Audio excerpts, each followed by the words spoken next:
नमस्कार दोस्तों, क्या आप जानते हैं कि एक महान संत अपनी अद्भुत शक्तियों और ज्ञान से लाखों लोगों के जीवन में कैसे चमत्कार कर रहा है। जी हाँ, हम बात कर रहे हैं बागेश्वर धाम के बाबा धीरेन्द्र किंस शास्त्री जी की।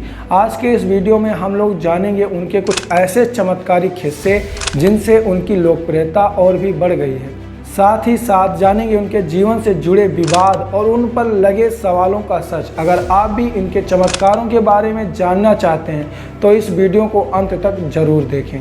बागेश्वर धाम के बाबा धीरेन्द्र किंस शास्त्री, जिनका जन्म मध्य प्रदेश के एक छोटे से गांव में हुआ था, आज पूरे भारत में सनातन धर्म के एक प्रमुख प्रचारक और भक्तों की समस्याओं के समाधानकर्ता के रूप में प्रसिद्ध हैं। उन्हें भगवान हनुमान जी के विशेष कृपा प्राप्त मानी जाती है, जिनके बल पर वे अपने भक्तों के मन की बात जान लेते हैं और उनकी समस्याओं का समाधान करते हैं। आज जब हम बागेश्वर धाम की ओर देखते हैं तो वहाँ की विशाल भीड़ हमें यह बताती है कि लोग बाबा जी से किस तरह से लाभान्वित हो रहे हैं। इतनी बड़ी संख्या में लोग यह साबित करते हैं कि बाबा का प्रभाव और उनके उपाय लोगों की जिंदगी में सकारात्मक परिवर्तन ला रहे हैं। बाबा से जुड़ा सबसे बड़ा विवाद यह है कि बाबा अंधविश्वास फैलाते हैं। दरअसल बाबा अपने दिव्य दरबार में भीड़ों में से किसी एक व्यक्ति को बुलाते हैं और उसके समस्या बताने से पहले सारी समस्या पर्चे पर लिख देते हैं। बाबा जी कहते हैं कि हम कुछ नहीं कर रहे हैं, ये सब बालाजी कर रहे हैं, और श्रद्धालु और भक्तों को लगता है कि यह चमत्कार है। लेकिन विज्ञान और मनोवैज्ञानिक कहते हैं कि यह एक कला होती है जिसका नाम मेंटालिज्म होता है। इसे माइंड रीडिंग यानी दिमाग पढ़ना भी कहते हैं। इस कला को जानने वाला इंसान सामने वाले के हाव भाव, शब्दों के इस्तेमाल, बोली के आधार पर सामने वाले के दिमाग को पढ़ सकता है, जैसे यूट्यूबर स्वानी साजी करती हैं। सभी विवादों को खत्म करने के लिए जब बाबा जी ने पत्रकारों को ही चैलेंज किया, लाखों की भीड़ में से कहा कि आप जिसको चुनकर लेकर आएंगे उसी का यह पर्चा निकलेगा, यानी मैं पर्चा पहले लिख के दे दूंगा, आप जिसको चुनकर लेकर आएंगे यह पर्चा उसी का होगा। आखिरकार पत्रकारों ने लाखों की भीड़ में से एक महिला को चुना और उस महिला को बाबा जी के पास लेकर आए। बाबा जी ने 2 पर्चा बनाया, 1 नंबर और 2 नंबर का, और कहा बताइए आप 1 नंबर वाला पर्चा खोलूं इस महिला के लिए कि 2 नंबर वाला पर्चा खोलूं। पत्रकार महोदय ने नंबर 1 पर्चा खोलने के लिए कहा। यहाँ तक तो ठीक था, लेकिन जब बाबा जी ने महिला से यह कहा कि आपको 2 लोगों से बचकर रहना है और उन दोनों का नाम भी बताया, तब सब चकित रह गए। कर ले भैया जू कितने नंबर है आप बोलिए। अच्छा, नजदीक आई, पढ़ी लिखे। हमने लिखा आपकी बेटी का मर्डर हुआ जिसका रहस्य खुलेगा। बालक अपंग है, शरीर में शिथिलता है, झटका बनते हैं, ठीक होगा। वर्तमान में आर्थिक तंगी से जूझ रहे हैं। आपका तलाक आपकी स्वयं की गलती व विवाद के कारण हुआ है, जिसमें आपका पक्ष बहुत ज्यादा गलत था। आप ओवर बोल गई थी जिससे विवाद बना था। और भी एक गुप्त कारण है, वो रहस्य बताने योग्य नहीं है और आप भी नहीं चाहती कि वो बताएं, क्योंकि कोई और मैटर था जिससे तलाक हुआ था। तो गलत आप हैं, रहस्य बाद में खुलेगा, ये ठीक होगा, आशीर्वाद है। और आप जो निर्णय कुछ दिन बाद लेने जा रहे सही है, सही बागेश्वर धाम की। अब आप सोचो बहन कि हम कितने गहरे तक पहुंच गए। गंभीरता जो नीचे वाले मैटर में है उसमें एक व्यक्ति और आपको फंसाना चाहता है, कुछ वायरल करना चाहता है, उसमें आप गंभीर रहना, और उसमें सुरेंद्र और सुनील इन दोनों से भी सावधान रहना। सीताराम। भगवान बचाए, हमारा नहीं, सुनील मेरा पति है। बाबा जी हमारा ना बताइए। कहने की बातें होती हैं, कमियां ढूंढने लगो तो बहुत से लोग श्री राम प्रभु में हजारों कमियां बता देते हैं। हम और कर ही क्या सकते हैं अगर कोई बाबा जी के बारे में कुछ ऐसी चीजें बोल रहा है तो।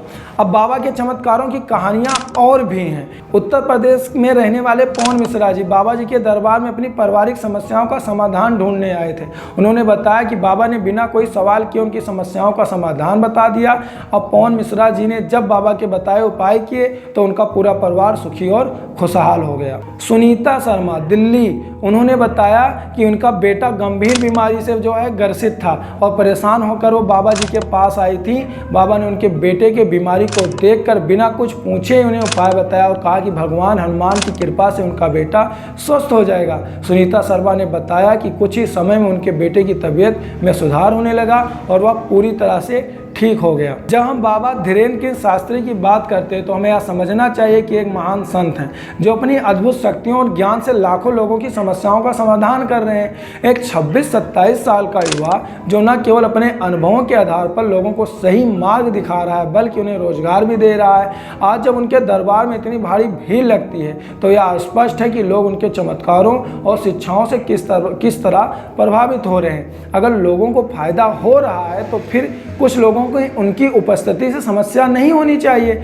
आजकल जब हम राजनीतिक रैलियों में भीड़ों को देखते हैं तो वह भीड़ या तो डराकर या तो पैसे देकर बुलाई जाती है, लेकिन बाबा बागेश्वर धाम के दरबार में इतनी लाखों की भीड़ उनके चमत्कार, उनके कथा वाचन की शैली और उनके कथाओं के आधार और उनके विचारों से प्रभावित होकर ही आ रही है, ना कि जबरदस्ती बुलाई जा रही है।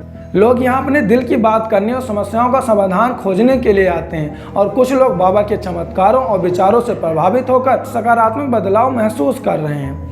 हमें यह भी समझना चाहिए कि समाज में हर धर्म में कुछ धोखेबाज हो सकते हैं, या केवल सनातन धर्म में ही नहीं बल्कि अन्य धर्मों में भी हो सकता है। फिर भी अगर बाबा धीरेन्द्र किंज शास्त्री को इतनी लोकप्रियता मिल रही है तो हमें उस पर सवाल उठाने के बजाय उनके कामों की सराहना करनी चाहिए। आज के समय में जब युवा वर्ग अपने करियर और भविष्य को लेकर चिंतित है, ऐसे में बाबा का योगदान अत्यंत महत्वपूर्ण हो जाता है। उनका उद्देश्य केवल धर्म का प्रचार करना नहीं बल्कि समाज के प्रति अपनी जिम्मेदारी भी समझना है। वे अपने ज्ञान के साथ युवाओं को प्रेरित करते हैं, उन्हें सही मार्ग दिखाते हैं और उनके लिए रोजगार के अवसर उपलब्ध कराते हैं। ऐसे व्यक्तियों की सराहना करनी चाहिए जो अपनी योग्यता और अनुभव से समाज में सकारात्मक बदलाव लाने का कार्य कर रहे हैं। यह सोचने का समय है कि हम क्यों ऐसे लोगों को अस्वीकार करते हैं जो अपने ज्ञान और अनुभव से समाज की भलाई के लिए प्रयासरत हैं।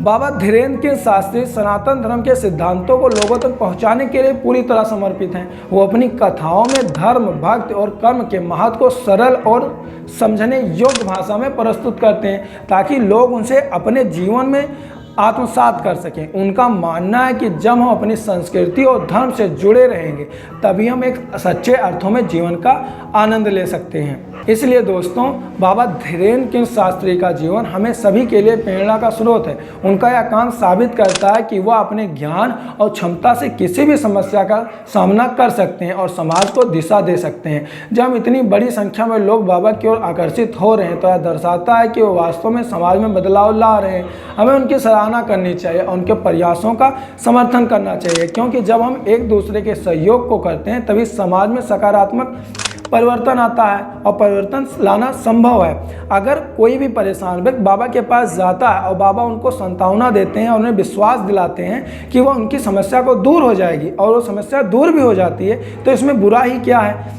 असल मुद्दा तो यह है ही नहीं कि बाबा धीरेन्द्र किंज शास्त्री दिव्य पुरुष या चमत्कारी हैं या नहीं। असल मुद्दा तो यह है कि सनातन धर्म और या हिंदू धर्म की बात करने वाला कोई व्यक्ति इतना पॉपुलर कैसे हो सकता है जिनकी कथा सुनने के लिए लाखों लोगों की भीड़ इकट्ठा हो जाती है। दरअसल देश के अंदर भी और देश के बाहर भी एक ऐसी लॉबी है जिसका एजेंडा ही यही है कि बाबाओं और धर्म को बढ़ावा देने वाले लोगों को अगर बदनाम करोगे तो धर्म अपने आप ही बर्बाद हो जाएगा, खत्म हो जाएगा। मानता हूं कि कुछ बाबा गलत हुए हैं, लेकिन ऐसे लोग अन्य धर्मों में भी तो हैं।